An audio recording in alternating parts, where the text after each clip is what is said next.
کہ نفس کچلے گا تو پھر وہ سارے فتنے ختم ہو جائیں گے جو نفس کی وجہ سے وجود میں آ رہے ہیں. تو یہ میں نے کیا. پھر ہے علم کہ علم فضائل کا بھی علم مسائل کا بھی، کہ دونوں علم شرط ہیں عمل کے لیے. کہ فضائل کا علم تو اللہ کے وعدوں کا یقین پیدا کرنا ہے، اور مسائل کا علم اپنے عمل کو طریقے پر لانا ہے. اس لیے فضائل کے ساتھ ساتھ منتخب احادیث سے تعلیم کا اہتمام خوب کرو، تاکہ 6 نمبر جو ہے بنیادی کام کی صفات امت میں یہ صفات زندہ ہوں. یہ صفات ہیں، یہ نمبر نہیں ہے. ان کو تو نمبر کہہ کے ختم کر دیا. نمبر تو کوئی چیز نہیں ہے، نمبر تو کوئی چیز نہیں ہے. جی ہاں، گھر کا نمبر، گاڑی کا نمبر یا ٹیلی فون کا نمبر، نمبر کیا؟ نمبر تو کیا ہوتا ہے؟ صفات ہیں. جی ہاں، صفات ہیں. اگر ان کو صفات کے لیے بیان کرو گے تو صفات پیدا ہوں گی، اور ان کو نمبر کر کے بیان کرو گے تو نمبر سے کیا ہوتا ہے؟ کہ بھائی کوئی اگر 786 نمبر نکلے تو اسے کوئی بسم اللہ کی برکت مل سکتی ہے؟ یہ جہالت ہے. یہ کیا یہ جہالت ہے. یہ کہ 786 نمبر کے لیے برکت کے لیے کہ نہیں؟ کھانے بسم اللہ پڑھو، کھانے میں بسم اللہ پڑھو، اور گاڑی میں بیٹھے ہو تو دعا پڑھو سفر کی. جی ہاں، اور کیا کرے گا؟ نہیں، وہ تو 786 نمبر لے دیا، گاڑی کا حفاظت ہوگی. بولے مجھے بتاؤ آپ، نمبروں کا دین، نمبروں کی برکتیں. جی ہاں، اب یہ چل گیا امت میں.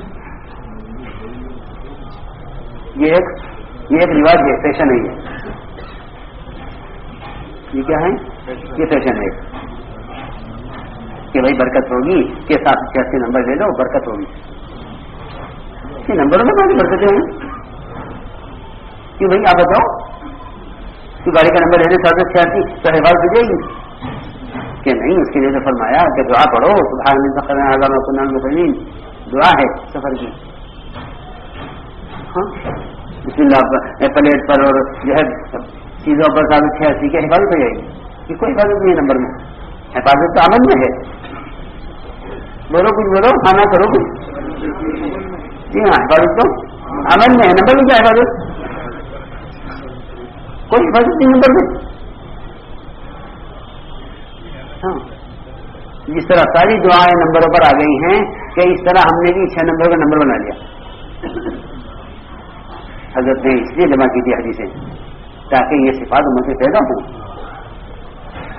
صفات امت میں پیدا ہوں. اس لیے ہماری تعلیم دونوں کتابوں سے اہتمام سے ہو، کیونکہ کتاب کے ذریعے امت کو 6 صفات کی تعلیم دینی ہے. منتخب حدیث اور فضائل سے اور اس کے فوائد سے اعمال کا شوق پیدا کرنا ہے. یہ دونوں کتابوں کا تعلیم میں برابر اہتمام ہو. تعلیم کے ساتھ تعلیمی گشت، یہ صحابہ کی سنت ہے کہ ابو ہریرہ رضی اللہ تعالیٰ عنہ محدثین کا امام ہے اور بازار میں گشت کر رہے تعلیم کے لیے.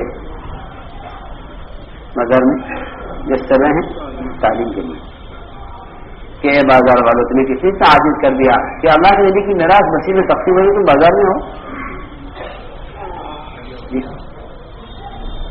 تعلیم کے ساتھ تعلیمی گشت. اس لیے اپنے ذمے جو تعلیمیں رکھو، ہر پرانے کے ذمے، ہر امام والے کے ذمے، ہر پرانے کے ذمے جو تعلیمیں گھر کی اور مسجد کی. کہ کمائی کے نقشوں کے آگے پیچھے تعلیم ہلکا ہو، کہ کیوں کہ کمائی کے نقشے سے نہیں پلتے، ہمیں تو اللہ اپنے وعدے سے پالتے ہیں. یہ تھا تعلیم کا مقصد. کمائی کے مقصد سے نہیں پلتے، ہمیں تو اللہ اپنے وعدے سے پالتے ہیں. یہ تھا تعلیم کا مقصد. اب کیونکہ یہ وجہ سامنے نہیں ہے تو تعلیم سے طبیعت اکتا گئی ہے کہ کب تک کریں، کیوں کریں. ہم سب کے ذہن میں یہ ہے کہ تعلیم کا حلقہ عمل کا شوق پیدا کرنے کے لیے ہے. تعلیم کا حلقہ کس لیے ہے؟ عمل کا شوق پیدا کرنے کے لیے. تو عمل کا شوق تو ان کے لیے ہے جنہیں عمل کا شوق نہیں ہے. ہمیں تو شوق ہے، ہم کیوں بیٹھے تعلیم حلقے میں. صحابہ سے زیادہ عمل کا شوقین کون ہوگا، اور صحابہ سے زیادہ یقین والا کون ہوگا؟ اور وہ آپ کی مجلس میں بیٹھ کر سنتے وعدوں کو. آپ صحابہ کو وعدے سنا دے. یاد رکھنا ہماری تعلیم کا موضوع ہے اللہ کے وعدوں کے یقین کو دلوں میں تازہ کرنا. وعدوں کے یقین کو دلوں میں تازہ کرنا. تو کوئی ہوگا ایسا قرآن جو کہ مجھے اس کی ضرورت نہیں ہے؟ جی ہاں. اور اگر شوق کے لیے ہے تو شوق تو پیدا ہو گیا ہے. تو سمجھتے ہیں یہ تعلیم ان عوام الناس کے لیے ہے جو عمل نہیں کرتے. تعلیم ان کے لیے, ان عوام الناس کے لیے جو ان کو عمل کا شوق نہیں ہے. یہ سمجھتے ہیں کہ تعلیم ان کے لیے ہے. ہم تو اس کورس سے اس سطح سے گزر چکے ہیں. ہاں ہم اس کورس سے گزر چکے ہیں. میں آپ سے کیا عرض کروں, یہاں جو علماء آتے تھے نا مولانا الیاس صاحب والے, ان علماء کو تعلیم یافتہ نہیں بتاتے. کسی نے سوال کیا کہ حضرت تو حدیث ہیں علاقے کے بڑے شیخ ہیں. کون ہیں بڑے شیخ ہیں حضرت؟ یہ تو انہوں نے حدیث کو خود کتابیں لکھی ہیں. انہوں نے حدیث پر خود کتابیں لکھی ہیں. فرمایا حضرت نے کہ نہیں, تم یہ سمجھتے ہو کہ تعلیم کا حلقہ عمل کا شوق پیدا کرنے کے لیے ہے, کہ تعلیم کا حلقہ تو یقین کو تازہ کرنے کے لیے ہے. تو شیخ تاریخ بعد ملے حضرت سے اور کہا کہ مجھے تو بعض حدیثیں ایسی سمجھ میں آئی آج کہ آج تک معلوم ہی نہیں ہوا تھا کہ اس حدیث کا مطلب کیا ہے. میں سمجھے جان لے گا حدیث کا ترجمہ اور حدیث کا مفہوم, لیکن یہ مجھ سے کچھ مطالبہ کرتی ہے. تو کہنے لگے کہ مجھے ہمیشہ اشکال ہوتا تھا کہ جاہل گشت کرے اور عالم تعلیم کرائے, لیکن آج پہلی مرتبہ یہ سنا ہے کہ سارے محدثین کے امام ابو ہریرہ وہ تو بازار میں گشت کر رہے تھے, بازار میں گشت کر رہے تھے. جی ہاں, دیکھو روایت ابو ہریرہ خود بیان فرماتے ہیں کہ بازار میں تاجروں کو اٹھا رہے دکان سے, ماں عاجز حکم یا اہل سوق کے بازار والوں کے لیے کس نے اتنا عاجز کر دیا کہ مسجد اللہ کی مہندی کی میراث تقسیم ہو رہی ہے کہ تعلیم کا حلقہ ہو رہا, تم بازار میں ہو. یہ کیسے کون کر رہا تھا ابو ہریرہ. تو فرماتے ہیں کہ ہم تو ہمیں سن رہے ہیں کہ تعلیمی گشت ہوتا ہے ان کی. ہاں ٹھیک ہے, ان کا ایک کام ہے, ہو رہا ہے, اچھا کام ہے. کبھی یہ نہیں سوچا کہ تعلیمی گشت صحابہ کی سنت ہے, اور صحابہ میں بھی سب سے بڑے صحابی محدثین کے امام ابو ہریرہ وہ کیا کر رہے ہیں, گشت کر رہے ہیں تعلیم کے لیے کہ مسجد میں اللہ کی میراث تقسیم ہو رہی, تم بازار میں ہو. تو میں نے عرض کیا کہ تعلیم کے ساتھ تعلیمی گشت یہ صحابہ کا طریقہ ہے, ان کی سنت ہے. اس طرح تعلیمیں مسجد کے اندر تعلیم ہوتی ہے نماز کے بعد, اس میں سب ساتھی تعلیم میں جڑ کر بیٹھے, اپنی ضرورت سمجھیں کہ اللہ کے وعدوں کے یقین کو تازہ کرنے کے لیے تعلیم ڈالتا ہے. اور 2.5 گھنٹے کی ملاقاتوں کے دوران جو لوگ مسجد میں آ جائیں کہ انہیں تعلیم ڈالتا میں بٹھاؤ, انہیں اللہ کے وعدے سناؤ, ان کے اندر شوق پیدا کرو, انہیں الگ لے کر بیٹھو اور پھر ان کی تشکیل مسجد کے ماحول میں کرو. ہمارے بات کرنے کی جگہ مسجد ہے, یہ ہماری بنیاد ہے. ہمارے بات کرنے کی جگہ مسجد ہے. باہر تو ہماری بات مجبوری میں ہے, مسجد سے باہر تو بات مجبوری میں ہے کہ ایک آدمی آنے سے گزر کر رہا ہے, تو باہر کی بات تو مجبوری میں ہے, ورنہ بات کرنے کی جگہ اصل مسجد ہے. جی ہاں, ڈاکٹر کے بات کرنے کی جگہ اس کا کلینک ہے, انجینئر کے بات کرنے کی جگہ اس کا کارخانہ ہے. جی ہاں, وکیل کے بات کرنے کی جگہ ہے تو اس کا آفس ہے. جی ہاں, یہاں آؤ, آپ کو بات کرنی ہے تو یہاں آؤ, ہم یہاں سمجھائیں گے آپ کو کہ جو دنیا کے معمولی کام ان کے چھوٹے کے بغیر سمجھ نہیں آ سکتے ہیں, تو اللہ کا تعلق مسجد کے بغیر کیسے پیدا ہوتا ہے. مجھے اس کا بہت غلط ہے کہ کام جو ہے وہ تربیت کے اصولوں سے ہٹتا جا رہا ہے. تربیت کے اصول یہ ہیں, جی ہاں بہت ہٹ رہا ہے. ہٹنے کی وجہ یہ ہے کہ کام کرنے والے سے کام کو سمجھ رہے ہیں, کام کرنے والے سیرت سے کام کو نہیں سمجھنا چاہتے. کسی نے بولے شریف سیرت سے نہیں سمجھتے, بلکہ کام کرنے والے کام کرنے والوں سے, تم کیا سمجھے تم مجھے بتا دو, تم کیا سمجھے تم مجھے بتا دو. نہیں, حالانکہ ہمارے لیے نمونہ صحابہ ہیں, اصحابی کا نجوم, میرے صحابہ ستاروں کی طرح, ان کی کرو اقتداء تو ہدایت پا جاؤ گے. جی ہاں، رات کے اندھیریوں میں ستاروں سے راستے نکالے جاتے ہیں کہ فتنوں کے زمانوں میں اور فتنوں کے اندھیریوں میں صحابہ کے طریقوں سے راستے نکالے جاتے ہیں، صحابہ کے طریقوں سے راستے تلاش کیے جاتے ہیں۔ ایک دوسری بات یہ ہے کہ ایک مسائل کا علم دیکھو، ابھی تک اللہ مجھے معاف فرمائے کام کرنے والوں میں بھی جہالت ہے۔ اس کی وجہ یہ ہے کہ علماء کے ساتھ تعلق نہیں ہے۔ علماء کے مجلسوں کو عبادت سمجھا کرو اور اس کو اپنی ضرورت سمجھو۔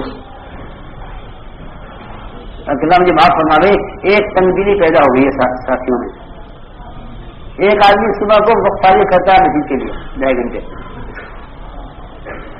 اور شام کو ایک عالم کی مجلس میں جاتا ہے، یا تفسیر کا درس یا مسائل کا درس یا تنہائی میں بیٹھ کر اس سے اپنا علمی استفادہ کرتا ہے۔ تو ساتھی کیا کہ تم جو تبلیغ میں ہو نا، تم شام کو بھی وقت مسجد کو دو، صبح کو بھی وقت مسجد کو دو۔ جی ہاں، کہ تم تو بھائی کام میں لگے ہوئے ہو اور تمہیں تو یہ کرنا چاہیے۔ شکایت کرتے ہیں آگے کہ جو فلاں ساتھی ہے وہ تو شام کو ایک عالم کے پاس چلا جاتا ہے۔ جی ہاں، جہالت ہے، جہالت کہ اس کا نام استخلاص رکھا ہے کہ آپ اس کام کے علاوہ اور کوئی کام نہ کرو۔ اس کا نام کیا رکھا؟ استخلاص۔ یہ جہالت ہے، جہالت، استخلاص نہیں ہے۔ استخلاص اس کو کہتے ہیں کہ کام کرنے والے اپنے آپ کو سیاست سے، اختلافی امور سے، جھگڑے کی کاموں سے، جھگڑے کی باتوں سے اپنے آپ کو بچا کر چلیں، یہ استخلاص ہے۔ یہ نہیں کہ دین کے شعبے چھوڑ کر دین کے شعبے کے خلاف چلیں، یہ استخلاص ہے۔ یہ تو امامت میں چلے گئے، ایک صاحب آئے کہ نہیں، ایک آدمی نے سال لگایا، عالم نے پھر امامت میں لگ گیا، ہم کہہ رہے کہ تبلیغ کا کام کرتا۔ کیوں؟ وہ تبلیغ کا کام کیا ہوا؟ جو بھائی بیٹھ جاؤ، وہ تبلیغ کا کیا ہوا؟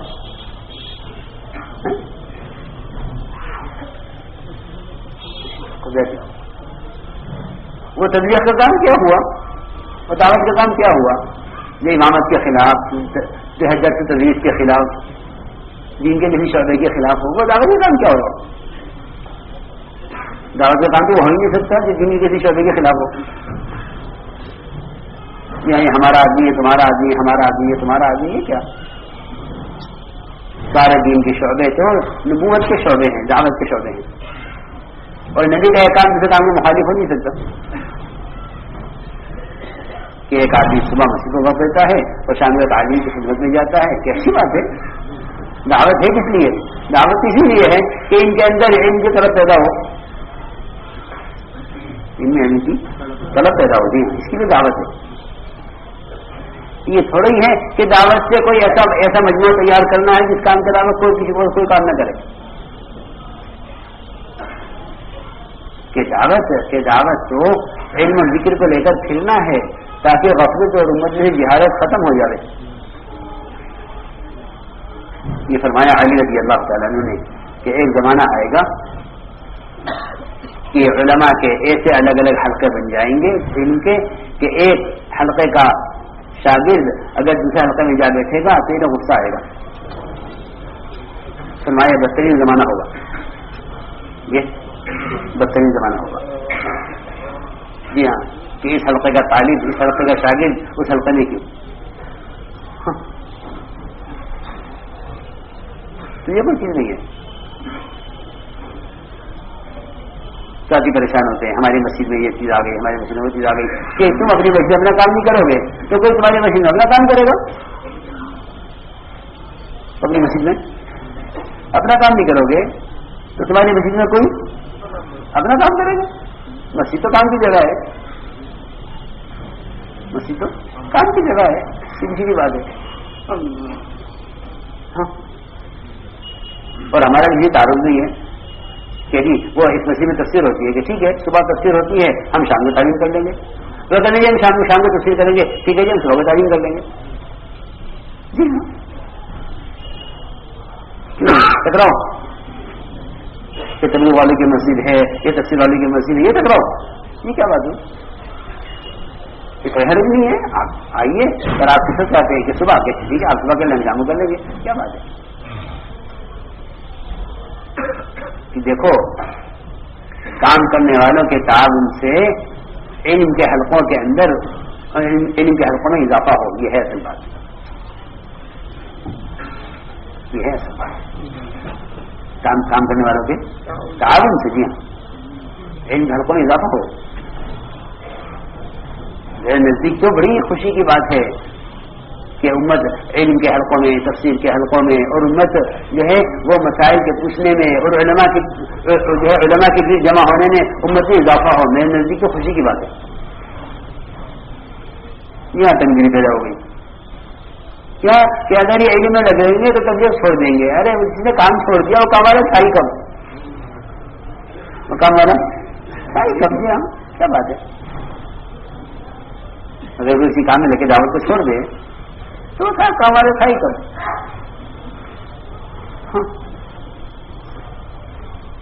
کہ اپنے ساتھیوں کو کام کے تقاضے میں مشغول رکھو. کام لینے سے کام والا ہوتا ہے آدمی, کام لینے سے آدمی کام والا ہوتا ہے. اس لیے میں بہت کچھ عرض کر رہا ہوں کہ ہماری بیانات میں یا مذاکروں میں ایسی بات کبھی نہیں ہونی چاہیے جس سے دعوت کے کام کا کسی کام کے ساتھ ٹکراؤ ہو. ہرگز نہیں, کیونکہ سارے شعبے دین کے اور دعوتی شعبوں کو دین کا پہلے عرض کر رہا تھا کہ دین کے شعبے سے دعوت کی آمدنی ہے, اپنی آمدنی سے محبت کو نہیں کرے گا. کیوں بھائی کام برائے کام تو نہیں ہے نا, کام تو برائے دین ہے اور یہ دین کے شعبے ہیں.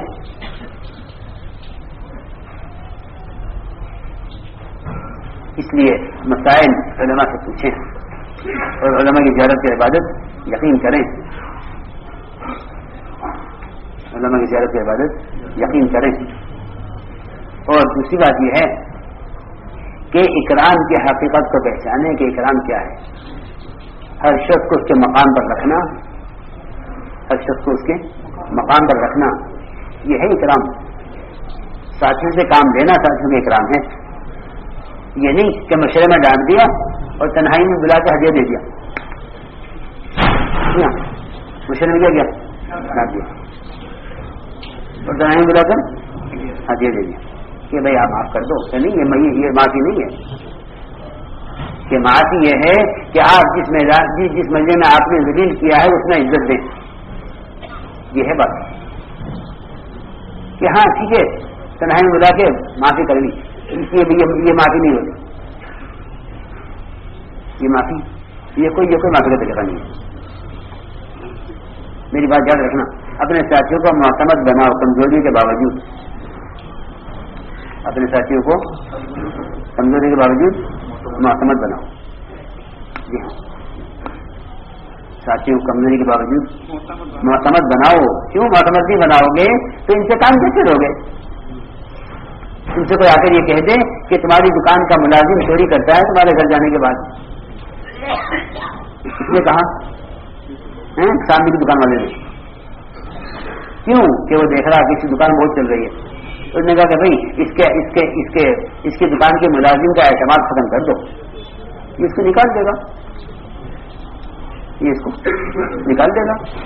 اس کی تجارت ختم ہو جائے گی. اور ساتھی کی اتنی عقل نہیں ہے کہ اگر تم سے کوئی تمہارے ساتھی کے آگے شکایت کرا تو کیوں کر رہا. ساتھی کی اتنی عقل نہیں ہے کہ کوئی تم سے تمہارے ساتھی کی شکایت کر رہا تو کیوں کر رہا. وہ اس لیے شکایت کر رہا ہے تاکہ تمہارا ساتھی ضائع ہو اور تمہارا کام ختم ہو. نہیں ہم پکی بات ہے, میں نے مثال دی ہے نا. یہ کیا کیا سامنے کے گھر والے نے, کیا کام مالک سے کہ تم گھر جاتے ہو تو یہ تمہارا جو ملازم ہے نا یہ تجربے سے پیسے نکالتا ہے اور کچھ سامان چلا کے بھیجتا ہے کہیں.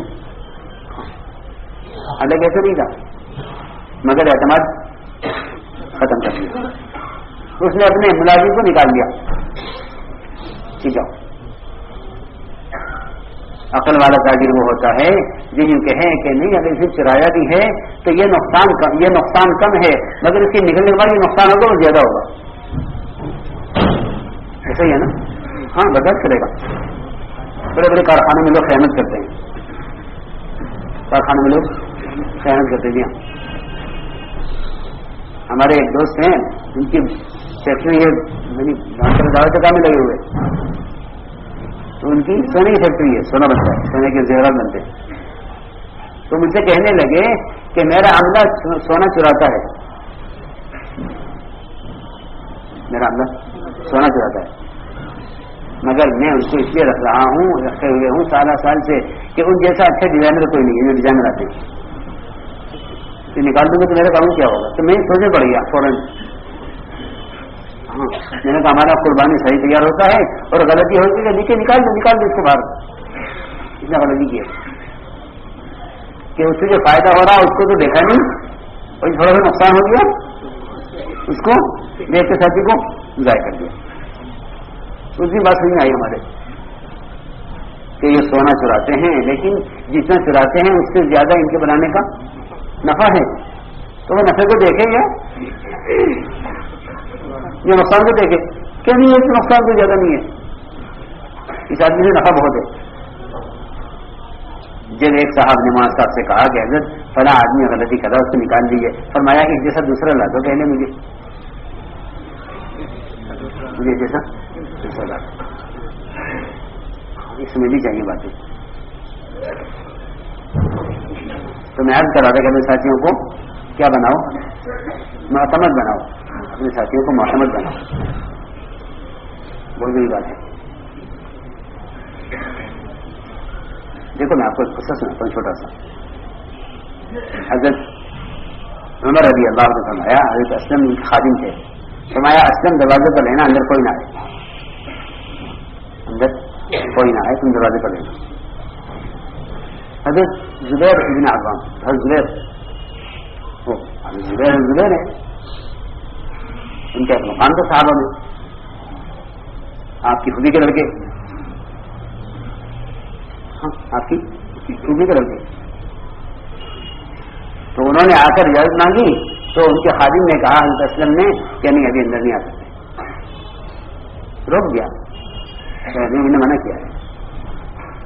زبیر کو غصہ آیا کہ اے غلام مجھے روک رہا ہے. تو زبیر نے اسلم سے چانٹا مار دیا. کیا چانٹا مار دیا اور پیچھے ہٹا گیا اسلم کو، اور زبیر داخل ہو گئے اندر. ستمہ نے سن لیا. ستمہ نے فرمایا اسلم کیا ہوا کہ جی نہیں میں نے ان کو منع کیا تھا، انہوں نے مجھے مارا، اندر داخل ہو گئے. رضوان نے فرمایا حضرت زبیر سے کہ زبیر ایک بات یاد رکھو، جب جنگل میں کسی جانور کو زخمی کر دیا جاتا ہے تو پھر درندے اس جانور کو پھاڑ کھاتے ہیں.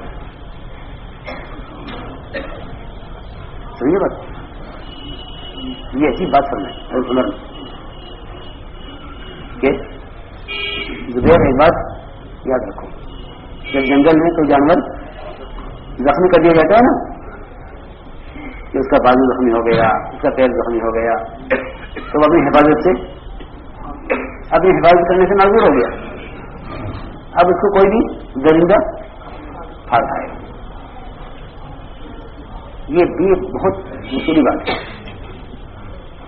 تو ہم تو معمولی سمجھتے ہیں کہ کسی کے مشورے میں ڈانٹ دیا کیا بات ہے، کچھ نہیں ہے.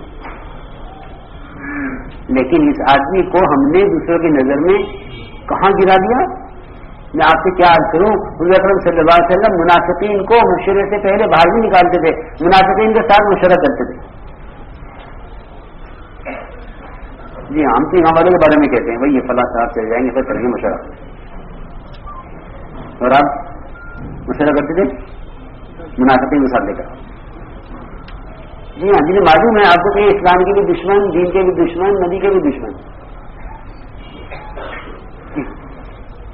یہ نہیں فرماتے کہ پہلے منافقین چلے جائیں سے کریں گے مشورہ، کہ نہیں ان کے ساتھ مشورہ کرو. کیوں کہ اگر تم ان کو نکالو گے نا تو کافی یہ سمجھیں گے کہ اپنے آدمیوں کو نکالنا ہے، کیونکہ وہ انہیں ہمارا سمجھتا ہے کہ ہمارے نہیں ہے.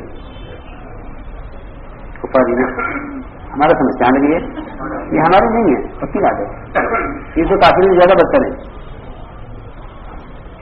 لیکن صرف آپس کی اجتماعیت کو ثابت رکھنے کے لیے آپ منافقین کو مشورے سے پہلے نہیں نکالتے تھے، ان کے ساتھ مشورہ کرتے تھے. پھر جب منافقین چلے جاتے تھے تو پھر آپ توریہ فرماتے تھے. توریہ کا مطلب یہ ہے کہ آپ انہیں رخ بدل دیا کرتے تھے، کیونکہ یہ منافق جا کر بتاتے تھے کافروں کو کہ اللہ کے نبی کا ارادہ ادھر جانے کا ہے. لیکن منافقین کو نکال کے مشورہ کریں گے نہیں کہ میں آپ کی آپ صلی اللہ علیہ وسلم کی وسعت پنی بتا رہا کہ اتنا وسیع آپ کا دل اتنا وسیع تھا، آپ کا دل اتنا وسیع کہ یہ نہیں کہ ان کو نکالنے میں پھر مشورہ کریں. تو یہ باتیں سمجھنے کی ہیں. تو میں نے عرض کیا کہ اکرام یہ ہے انزل الناس منازلهم، ہر آدمی کو اس کے مقام پر رکھو، اس کا درجہ کیا ہے، اس کی قربانیاں کیا ہیں، ساتھی کی قدامت، ان کا پرانا پن دیکھو اور ان سے کام لو، ان سے کام لو. اکرام یہ ہے، یہ نہیں کہ ڈانٹ دیا چائے پلا دی اور کھانا کھلا دیا کہ یہ اکرام تو کتے کا بھی ہو سکتا ہے، یہ اکرام تو کتے کا ہو سکتا ہے، اور کتے کا اکرام کرنے والا جنت میں جا سکتا ہے. یہ کیا اکرام کہ جن کو کھانا کھلا دیا ان کو، تو ایک رنڈی نے کتے کو پانی پلا دیا ہوگا چلے گئی جنت میں. جی ہاں، زانی ہے جنت میں. اس کے اکرام کر کے حضرت شیخ کا کہ بھائی پیر صاحب کا کہ نہیں، کتے کا اکرام. جانوروں میں سب سے رزیل کتا ہے، اس کے اکرام سے کون زانیہ جنت میں چلے گی. میں نے نزدیک تو یہ کوئی اکرام نہیں ہے کہ آپ ساتھی کھانا کھلا دیں، پانی پلا دیں، یہ چیز نہیں، یہ کوئی چیز نہیں ہے. یہ ساتھیوں کا اکرام یہ ہے کہ ان سے وہ کام دو جس کام کے وہ قابل ہیں، ورنہ صلاحیتیں ضائع ہو جائیں گی اور دوسرے تمہارے ساتھی کی صلاحیتوں سے فائدہ اٹھا لیں گے. ہماری بات سمجھ رہے ہیں؟ ہاں، سمجھو اکرام کو کہ سب سے زیادہ حقیقت نے اکرام اس میں جمع کیے کہ اس سے ساتھیوں کو مسلمانوں کے حقوق کی تعلیم دینی ہے کہ مسلمان کا حق کیا ہے، مسلمان کا حق کیا ہے. جی ہاں، اور سارے کام اللہ کی رضا کے لیے ہوں، یہ ہے اخلاص، یہ ہے اخلاص. بس میں یہ عرض کروں کہ اگر اخلاص کی حقیقت کو غور کرو نا تو شاید ہم نے کوئی مخلص ہو. سچی بات، اگر اخلاص کی حقیقت کو غور کرو تو شاید ہم نے کوئی مخلص ہو. میں بالکل حقیقت کہہ رہا ہوں، دل سے کہہ رہا ہوں، کیونکہ حقیقت کی خبر نہیں ہے اس لیے سب مخلص ہیں. اگر حقیقت سامنے رکھو تو شاید کوئی مخلص ہو. پکی بات ہے، بہت ڈرنے کی بات ہے یہ بہت ڈرنے کی بات ہے. کیونکہ اخلاص کا مطلب یہ نہیں کہ میں یہ تو اللہ کو راضی کرنے کی ہے، کہ اخلاص کا مطلب یہ ہے کہ اللہ تعالیٰ تیری نیت کو دنیا میں کھول دیں گے، تیری نیت کو دنیا میں کھول دیں گے، دنیا میں فیصلہ ہو جائے گا مخلص ہے یا نہیں ہے. لوگ سمجھتے ہیں کہ اخلاص کا فیصلہ آخرت میں ہوگا، نہیں، اخلاص کا فیصلہ دنیا میں ہو جائے گا، اخلاص کا فیصلہ دنیا میں ہو جائے گا. جی ہاں، وہ کیسے ہوگا؟ سنو میری بات. اللہ تعالیٰ کام کرنے والوں پر ایک ایسا موقع لاتے ہیں، یہ موقع صحابہ بھی آ جائے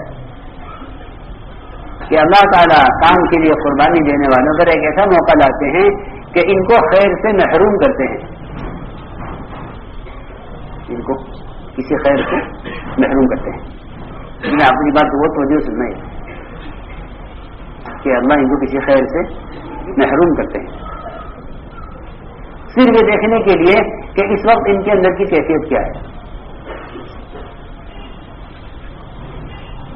عہدے سے، بیان سے، فیصل بننے سے، جی ہاں، شورا کا ممبر بننے سے، مال کے ملنے سے، بہت ساری چیزیں ہیں جو ہمیں صحابہ ملی ہیں. انصار کو حضور اکرم صلی اللہ علیہ وسلم نے ایک درہم بھی انصار کو نہیں دیا، جتنا فتح مکہ موقع پر مال آیا، انصار کو آپ نے ایک درہم بھی نہیں دیا.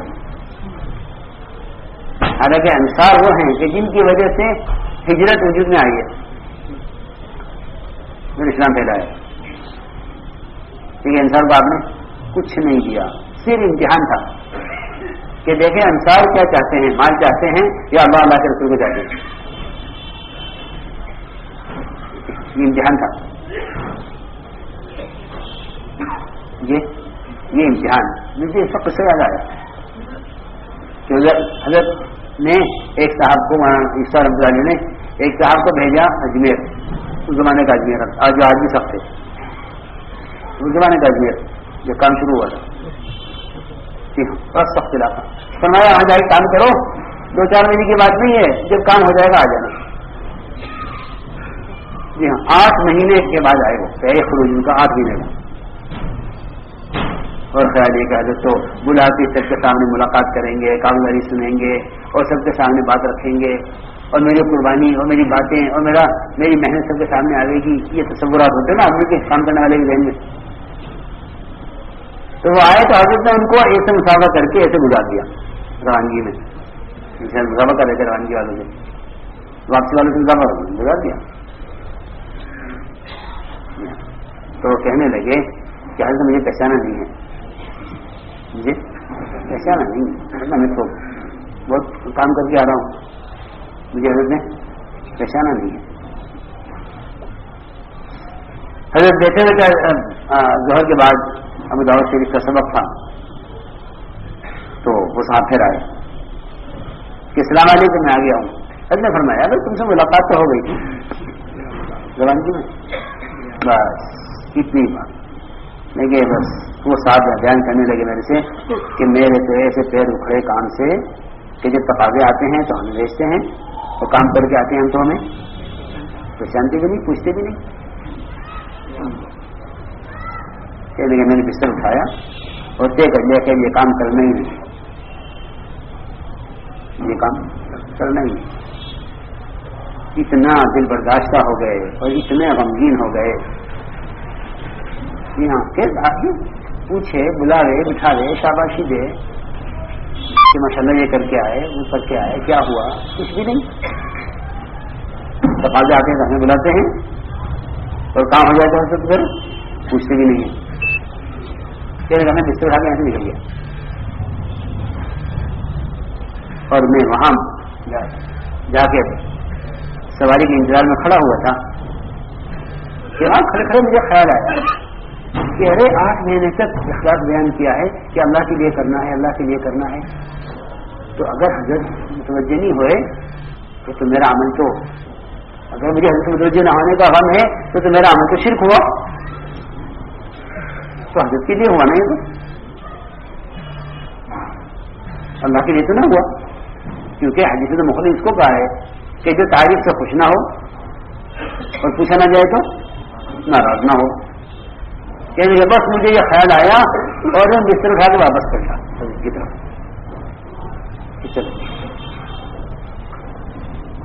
تو میں آیا تو حضرت سامنے کھڑے ہوئے تھے دروازے پر،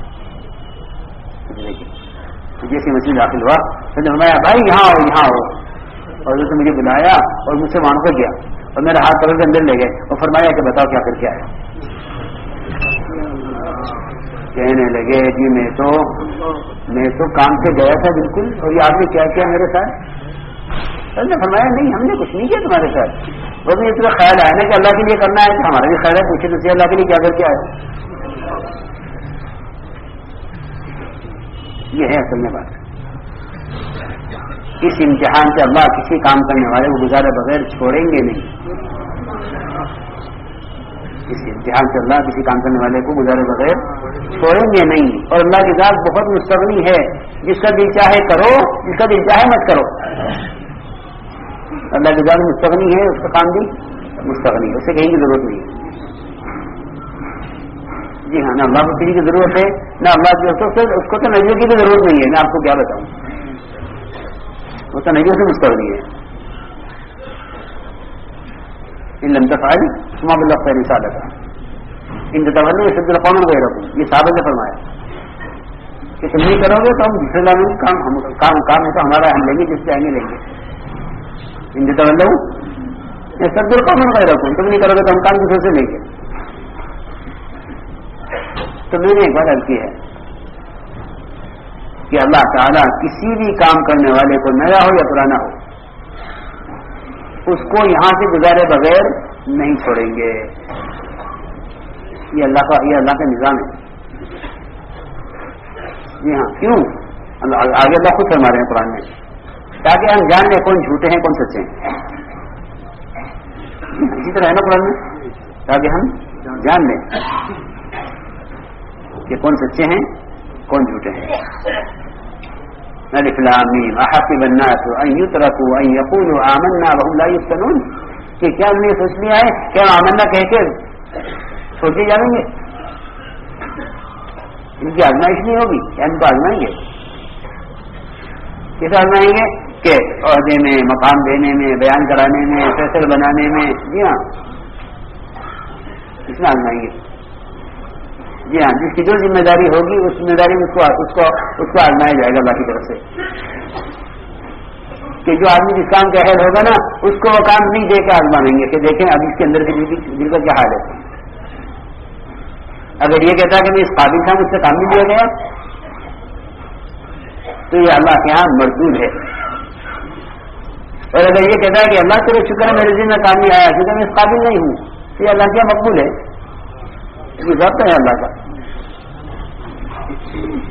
ورنہ شیطانت یہ ہے کہ انا خیر منک، میں اس سے بہتر ہوں. آدم مجھ سے کہنا کہ آدم کو سجدہ کرو یہ مناسب نہیں ہے، یہ میرے ساتھ زیادتی ہو رہی ہے. یہ شکایت بہت سے کام کرنے والوں کو ہے کہ میرے ساتھ زیادتی ہو رہی ہے، کہ میرے ہوتے ہوئے فلاں صاحب سے کام دیا گیا جو میرے بعد کے ہیں. ہاں یہ اب میں آپ کو بات کر رہا ہوں، یہ کوئی چھپی ہوئی بات نہیں ہے. جی ہاں، اور یہ کوئی اتحاد بھی نہیں ہے. یہ میں آپ سے کیا یہ حقیقت حال ہے. میں اپنے بارے میں غور کروں، اپنے بارے میں غور کروں. یہ اپنے بارے میں غور کروں، آپ اپنے بارے میں غور کریں. یہ کھلی ہوئی بات ہے، یہ کھلی ہوئی بات ہے کہ کام کرنے والوں کو یہ بات ظلم معلوم ہوتی ہے کہ ہمارے ہوتے ہوئے فلاں کو آگے بڑھایا گیا ہے، یہ زیادتی ہے. یہ تو میرے بات کے ہیں، ان کو تو میں لے کر آیا ہوں. یہ میرے بات کے ہیں، ان کو تو میں لے کر آیا ہوں، اور میرے ہوتے ہوئے آپ نے ان کو آگے بڑھایا ہوا ہے. ساتھیوں کی ناراضگی کی صرف وجہ یہ ہے. اور خدا کی قسم ایسا کرنے والا مخلص نہیں ہو سکتا، یہ پکی بات ہے. ایسا کرنے والا مخلص نہیں ہو سکتا. یہ مخلصین کی تو حدیث میں علامت ہے کہ اگر وہ گم ہو جائے تو کوئی تلاش نہ کرے، اور اگر وہ موجود ہو تو کوئی ان کی پرواہ نہ کرے. وہ ہوتے مخلصین. اللہ ان کو ایسے راستے آگے لاتے ہیں کہ لوگ حیران ہو جاتے ہیں. پکی بات ہے. میں تو حدیث کی بات کر رہا ہوں. حدیث میں اسی طرح مخلص کو یہی کہا گیا ہے کہ مخلص وہ ہے ان غائب و نبی فقط. حدیث میں کہ اگر یہ غائب ہو جائیں گے تو کوئی ان کو تلاش نہ کرے، اور اگر پا لیے جائیں گے تو کوئی ان کی پرواہ نہ کرے. جی ہاں وہ ہوتے مخلص. ہاں یہ نہیں کہ کسی سے کہو کہ میرا بیان کرا دیں. جی ہاں اگر تم اللہ کے مقبول ہوتے تو تمہیں کیا ضرورت تھی کسی کی سفارش کی کہ بھائی. جی ہاں میں تو کئی عرض کیا تھا کہ وہ تو جنازے ہوتے ہیں جو سارے چلتے ہیں، جنازے سارے چلتے ہیں. یہ جو حکومتیں بنتی ہیں نا یہ سب کے سب مال کی بنیادیں بنتے ہیں. اعتماد نکل جاتے ہیں اور کرسیاں گر جاتی ہیں. آپ روزانہ دیکھتے ہیں صبح شام ہے نہیں کہ بھائی بتاؤ. جی ہاں پکی بات ہے، کوئی نئی بات نہیں ہے. اس نے اعتماد واپس لے لیا، اس نے اعتماد واپس لے لیا. ایک آدمی تھا اعتماد کا، اس کو کسی نے خرید لیا. جی ہاں یہ کیا بات ہے. ہمارا کام تو اللہ کے اپنے آپ کو قبول کرانے پر ہے. جب اللہ کے اپنے آپ کو قبول کروا لے اسے مخلوق کے سہارے کی کیا ضرورت ہے. جی ہاں شکایت کرتے ہیں، شکایت آ کے ہم سے کہ بھی شورا والے ہم سے کام نہیں دیتے اور شورا والوں نے خراب آگے بڑھا دیا. میں نے کہا یہ ایسا کام ہے کہ اس میں گھٹانا بڑھانا اور قبول کرنا محروم کرنا براہ راست اللہ کا کام ہے. اللہ خود کرتے ہیں، اللہ تعالیٰ خود کرتے ہیں. جی ہاں شورا والوں کو بھی اللہ استعمال کر رہے ہیں. جی ہاں شورا والوں کو بھی اللہ استعمال کر رہے ہیں. تمہیں شورا والوں کی شکایت ہے، تم اللہ نے کیوں نہیں کہتے کہ اللہ تم اس سے کام لے لیں؟ تو اللہ کام لے گا تو شورا والے کچھ کر سکیں گے کیوں بھائی؟ ہاں ہفتے کے بھی شروع والے میں کہیے آپ کے مجھے استعمال کریں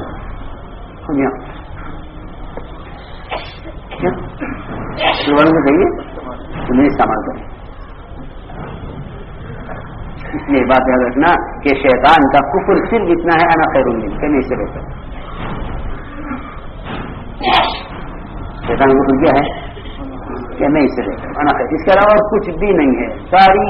ساری شیطان کی شیطانت کا خلاصہ ہی یہی ہے کہ میں جس درجے کا میں ہوں میرے ساتھ وہ معاملہ نہیں ہوا اس لیے میرے ساتھ ظلم ہو رہا ہے بس.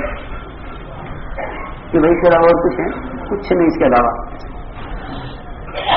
کہ سب نے سجدہ کر لیا شیطان نے سجدہ نہیں کیا.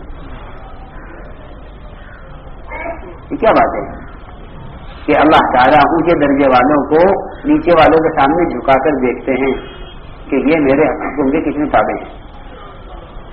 حضرت اسامہ کو جو چھوٹے تھے ان کو مہاجرین اولین کا امیر بنایا ہے. کیوں بھائی صرف یہ دیکھنے کے لیے کہ چھوٹے بڑوں کی اطاعت کرنے یہ کمال نہیں ہے بلکہ بڑے چھوٹے کی اطاعت کرنے یہ کمال ہے. بڑے چھوٹے کی اطاعت کرنے یہ ہے اطاعت کا کمال. اطاعت کا کمال یہ نہیں کہ چھوٹے بڑوں کی اطاعت کر رہے ہیں وہ تو کریں گے کہ بڑا ہے بڑے کی ماننی چاہیے. تو آپ نے انسانوں کو کیا بنایا امیر بنایا. کن پر مہاجرین اولین پر. جی ہاں بڑوں پر. کیا دیکھنے کے لیے کہ دیکھیں اس ایمان کی محنت سے اور اس دعوت کی محنت سے ان کے اندر اطاعت کا جذبہ کتنا پیدا ہوا ہے. تو بھائی میری بات نہیں آ گئی انشاءاللہ اس کے مطابق ہوگا کام. اللہ تعالیٰ آپ کی آمد کو قبول فرمائے. دیکھو بھائی ہر قیمت پر آپس کی اجتماعیت کو باقی رکھو. ہر قیمت پر آپس کی اجتماعیت کو باقی رکھو. ہر